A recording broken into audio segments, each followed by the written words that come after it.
Geliat perekonomian domestik unjuk gigi bentengi Indonesia dari potensi resesi. Pandemi COVID-19 terbukti telah mengubah wajah masyarakat dunia di hampir seluruh sektor kehidupan, mulai dari isu kesehatan, lingkungan, sosial, politik, hukum, hingga perekonomian, tak terkecuali di Indonesia. Namun kini, saat kondisi pandemi di berbagai negara telah mulai terkendali, tantangan global kembali datang dari perang Rusia-Ukraina yang membawa sejumlah dampak turunan. Sebut saja terganggunya pasokan energi dan pangan dunia, khususnya di kawasan Uni Eropa, mengingat posisi kedua negara dalam peta produksi gas dan juga minyak bumi serta pasokan gandum dunia. Kondisi ini memperparah keadaan mengingat sebelum perang terjadi pun pasokan minyak dunia di sepanjang 2021 sudah sangat terganggu oleh sejumlah hal yang membuat harganya meroket lebih dari 50% dalam 1 tahun terakhir. Di lain pihak, permintaan minyak dunia terus melonjak seiring bangkitnya kembali perekonomian sejumlah negara pasca COVID-19. Bila permintaan minyak mentah dunia secara rata-rata pada 2020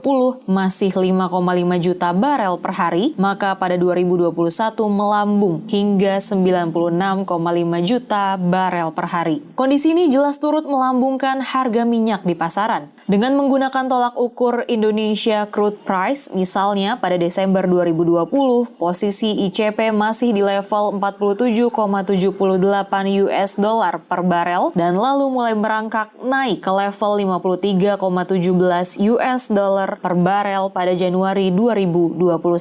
Dan setahun setelahnya, tepatnya Januari 2022, posisi ICP telah mencapai 85,89 US dollar per barel. Bahkan di sepanjang semester 1 2022, fluktuasi harga minyak dunia sempat menyentuh posisi tertinggi di level 101 US dollar per barel. Dengan gejolak harga minyak yang demikian fantastis, maka tidak heran bila kemudian di sejumlah negara terjadi lonjakan inflasi yang sangat signifikan. Bahkan di sebagian negara, tingkat inflasi tahunan yang terjadi mencapai lebih dari 200%. Artinya, harga barang di negara tersebut mengalami kenaikan hingga lebih dari 3 kali lipat dalam 1 tahun terakhir. Amerika Serikat kini dipusingkan dengan lonjakan mencapai 9,1% yang merupakan titik tertinggi dalam 40 tahun terakhir. Atau juga Inggris yang inflasinya pada Juli 2022 tercatat mencapai 10,1% yang juga menjadi rekor dalam 4 dasawarsa terakhir. Lalu Jerman yang inflasinya mencapai 7,9% tertinggi dalam setengah abad terakhir. Dengan gelombang tekanan inflasi yang demikian besar, banyak negara-negara di dunia yang mencoba melawannya dengan menaikkan tingkat suku bunga acuan yang diterapkan oleh bank sentralnya. Dengan strategi bunga tinggi, masyarakat mengurangi konsumsi dan lebih menempatkan dananya di bank. Dengan demikian, likuiditas yang berlebih di pasar dapat terserap sehingga mengurangi liarnya lonjakan harga di pasaran. Namun, strategi mengatrol suku bunga memang terbukti cukup ampuh dalam mampu menekan laju inflasi yang terjadi di AS. Dari titik tertingginya di level 9,1%,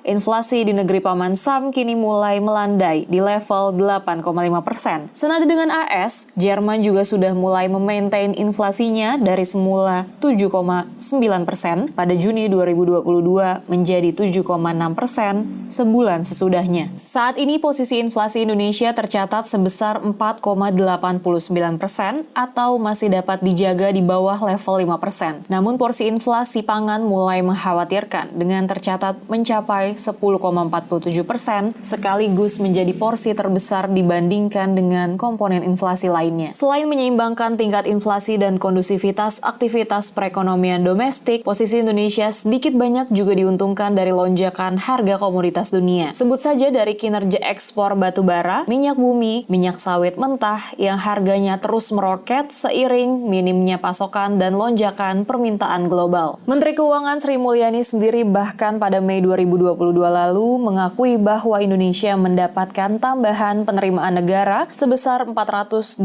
triliun rupiah dari lonjakan harga komoditas di level dunia. Hal inilah yang diantaranya turut menjadi dasar perkiraan Bank Dunia terhadap proyeksi pertumbuhan ekonomi Indonesia di 2022 yang sebesar 5,1% atau hanya terpangkas 0,1% saja dibandingkan dengan perkiraan sebelumnya. Indikator ketahanan ekonomi nasional saat saat ini harus diakui jauh lebih baik. Dari sisi cadangan devisa saja misalnya. Saat ini angkanya mencapai 132 miliar US dollar per Juli 2022. Kondisi keuangan moneter, pasar tenaga kerja, dan juga kinerja industri perekonomian Indonesia diyakini masih memiliki ruang untuk penguatan. Alih-alih tertekan oleh kenaikan inflasi dan bayang-bayang resesi. Atas dasar itu, pemerintah bahkan kini tengah bersiap agar pertumbuhan ekonomi nasional dapat ditargetkan mencapai kisaran 5,3% hingga 5,9% di tahun depan. Di sisi lain, posisi utang kita memang ada peningkatan, terutama utang pemerintah. Tapi jangan lupa Indonesia juga mendapatkan windfall profit yang cukup tebal